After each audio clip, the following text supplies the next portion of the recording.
ইমাম রুকুতে থাকা অবস্থায় মুক্তাদি নামাজে প্রবেশ করার কয়েকটা অবস্থা রয়েছে।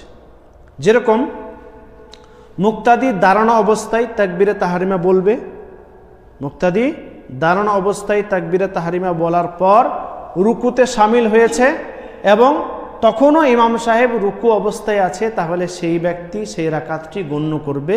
আল্লাহু আ'লাম বিসওয়াব। বোঝা গেল?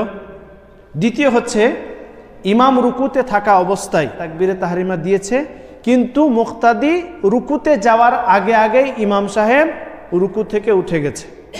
আপনি রুকুতে যাবেন কি, তাকবীরে তাহরিমা দাঁড়ানো অবস্থায় দিলেন, কিন্তু রুকুতে যাবেন কি ইমাম সাহেব উঠে গেছে, তাহলে সেই ব্যক্তির সেই রাকাতটি গণ্য হবে না, সে রাকাতটি সে গণ্য করতে পারবে না। তৃতীয় হচ্ছে তাকবীরে তাহরিমা ছাড়াই, তাড়াহুড়ো করে অনেকে এসেছে, তাড়াহুড়ো করে আসার পর তাকবীরে তাহরিমা ছাড়াই সে রুকুতে শামিল হয়ে গেছে।